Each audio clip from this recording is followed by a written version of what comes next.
চায় না, তো তাও দেয় না, আবার মাসে মাসে ওনার থেকে 2 লাখ টাকা করে চাঁদা চাইছে। তো উনি এগুলো মানতে চায় নাই যে ওটা আমি দিব কেন, এটা আমার নিজের ব্যবসা, আমি আরেকজনের শেয়ার করবো কেন। তো এগুলো নিয়ে অনেকদিন ধরে ওনার সাথে এইসব নিয়ে তর্ক বিতর্ক করছে। তারপরে যেদিন ওনাকে ডাকায় নিয়ে যায়, যেদিন ওর মার্ডারটা হয়, তখন সে বাসা থেকে 4টা বাজে বাসা থেকে বেরোয়, 4:30টার মধ্যে ওনাদের সাথে তর্কাতর্কি শুরু হয়ে যায়। তো ওখান থেকে উনি রাজি হয়নি দেখে ওনার পিছন থেকে অ্যাটাক করার পরে উনি পড়ে যায়, মাথার মধ্যে আঘাত করে। তো ওখান থেকে হেসে ওনার 3 নাম্বার গেটে মিট করে, 3 নাম্বার গেটে নিয়ে ওনার আরো সেই পাথর দিয়ে সে নৃশংস ভাবে হত্যা করে। তো আমার এটাই কথা যে একটা মানুষ সেখানে পড়ে ছিল, এতগুলা মানুষ দেখছে, একটা মানুষ তো বাঁচাইতে আসবে একটা মানুষ হিসাবে, সে যদি ভালো হোক খারাপ হোক সেটা হলো তার ভিতরের ব্যাপার, সে তো একটা মানুষ ছিল। সেই হিসাবে তো একটা মিটফুটের মধ্যে যেখানে মানুষের প্রাণ আহে, সেখানে মানুষ বাঁচে, ওইখানে আমার হাজবেন্ডের জীবন চলে গেছে। আমার শুধু একটু কি কষ্ট লাগে, পারলো কি করে মানুষ, জনগণও পারলো কিভাবে এসে তারে দেখতে যে এইভাবে একটা মানুষ মরে যায়, তাতে তো ধরে না, তার শরীরে কোনো কাপড় ছিল না, এরকম ভাবে পশুর মতো কেউ মানুষের মারে, একটু দয়া মার বলতে তোদের ভিতর তোদের মনুষ্যত্ব নাই।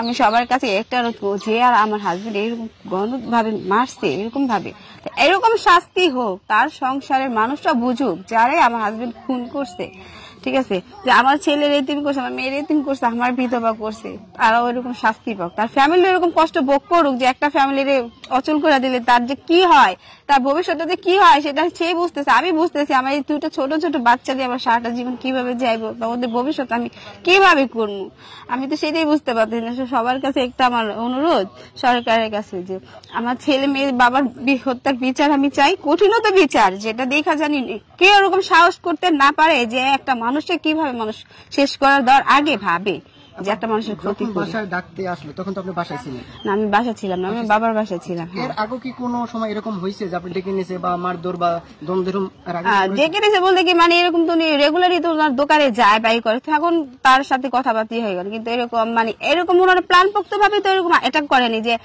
প্রায় এখানে 25-30 জন মানুষের সাথে তো উনি মোকাবেলা করে নাই, হয়তো 2-4 জনের সাথে হয়েছে কথা কাটা, কিন্তু এরকম গেছে আগে।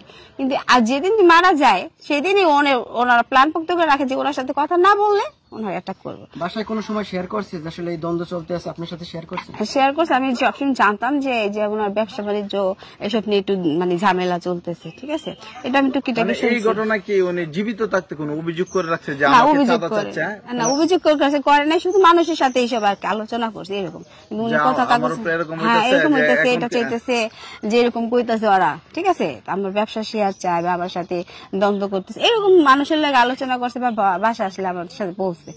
তাছাড়া এমনি কাগজ যে ওরা কোন রাজনৈতিক দলের যারা আপনার স্বামীকে হত্যা করছে, আবার কেউ বলতেছে যে ওরা ব্যক্তিগতভাবে আপনার স্বামীর পূর্ব শত্রুতা ছিল। না, ব্যক্তিগত কোনো শত্রু ছিল না, ব্যক্তিগত না, এই ব্যবসার ক্ষেত্রে হয়েছে। ব্যক্তিগত বলতে কি যেমনি ঢাকা শহর তো আরো অনেকে কোটি কোটি টাকা ব্যবসা দিয়ে আয় করতেছে, তাদের ব্যবসার প্রতি কোনো হামলা পড়ে না, আপনার স্বামীর ব্যবসার প্রতি চোখ পড়লো কেন? চাঁদাবাজের কেন? সে সহ্য হয় না, ঠিক আছে, উনি ব্যবসা করতেছে, উনি যে বললাম না যে উনি এটা মানতে চায় না যে আমি আমার ব্যবসা থেকে শেয়ার দিব, ঠিক আছে, আর অনেক ব্যবসায়ীরা তো আছে যে চাঁদা চাইলে কিছু দেয় বা কিছু করে, ঠিক আছে, উনি তো এটা মানে নাই, হ্যাঁ, এটা একদমই করতে চাই না, এটাই ওনাদের সমস্যা ছিল, যে কিছুই কি লেগে দিব না, ঠিক আছে, এটাই হলো আমার হাজবেন্ডের দোষ ছিল।